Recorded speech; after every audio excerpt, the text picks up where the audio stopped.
పుట్టగొడుగుల్లా వెలుస్తున్న belt షాపులు. మండలంలో మద్యం వేరులై పారుతోంది.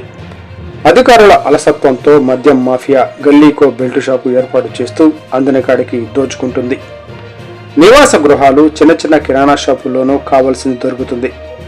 వైన్, బార్ షాపుల్లో సమయం ప్రకారం మద్యం లభ్యమవుతూ ఉండగా బెల్ట్ షాపుల్లో 24 గంటలు అందుబాటులో ఉంటుంది.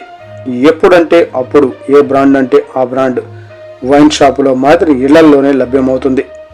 కిలోమీటర్ల మేర దూరంలోనే వైన్ షాపులకు వెళ్లాల్సిన అవసరం లేకుండానే క్వార్టర్కి 20 రూపాయలు ఎక్కువ ఇస్తే ఇంటి పక్కనే మద్యం దొరుకుతుంది. వైన్ షాపులకు అనుబంధంగా మద్యం విక్రయంకు రాష్ట్ర ప్రభుత్వం అధిక ప్రాధాన్యం ఇస్తూ ఉండడంతో వైన్ షాపుల నిర్వాహకులు ఇస్తా రీతిగా వ్యవహరిస్తున్నారు. ఒక్కొక్క వైన్ షాపు పరిధిలో 30 చొప్పున బెల్ట్ షాపులు అనుబంధంగా పనిచేస్తున్నాయి. తను టార్గెట్లను చేరుకునేందుకు బెల్ట్ షాపులు ఏర్పాటు చేస్తూ అక్రమంగా మద్యం అమ్మకాలు సాగించేలా వైన్ షాపులు నిర్వాహకులు ప్రోత్సహిస్తున్నారని ఆరోపణలు ఉన్నాయి. వైన్ షాపుల నుంచి ఎంఆర్పీ దారులకు కొనుగోలు చేస్తున్న బెల్ట్ షాపుల నిర్వాహకులు ఒక్కో క్వార్టర్ బాటిల్పై 20 రూపాయలు అదనంగా వసూలు చేస్తూ అమ్మకాలు సాగిస్తున్నారు. ఎక్కడ చూసినా బెల్ట్ షాపులు దర్శనమిస్తున్నాయి. అక్రమంగా సిట్టింగులు ఏర్పాట్లు. బెల్ట్ షాపుల్లో సిట్టింగ్ ఏర్పాటు చేస్తున్నా పట్టించుకునేవారు లేరు.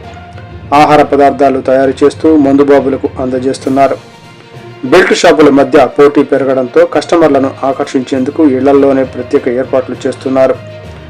బార్ అండ్ రెస్టారెంట్లుగా మాదిరిగా బెల్ట్ షాపుల్లోనే చికెను, మటను, ఫిష్, గ్రూప్ ఆమ్లెట్లు తదితర ఆహార పదార్థాలను వండి అందిస్తున్నారు. నిద్రా వ్యవస్థలో ఎక్సైజ్ శాఖ విచ్చలవిడిగా బెల్ట్ షాపుల్లో మద్యం విక్రయాలు కొనసాగిస్తున్నా ఎక్సైజ్ అధికారులు చూసి చూడనట్లుగా వ్యవహరిస్తున్నారు. అడ్డు అదుపు లేకుండా అక్రమంగా మద్యం విక్రయాలు జరుగుతున్నా పట్టించుకోలేదని ఆరోపణలు ఉన్నాయి. ఉన్నతాధికారులు చర్యలు తీసుకుని బెల్ట్ షాపులను అరికట్టాలని ప్రజలు కోరుకుంటున్నారు.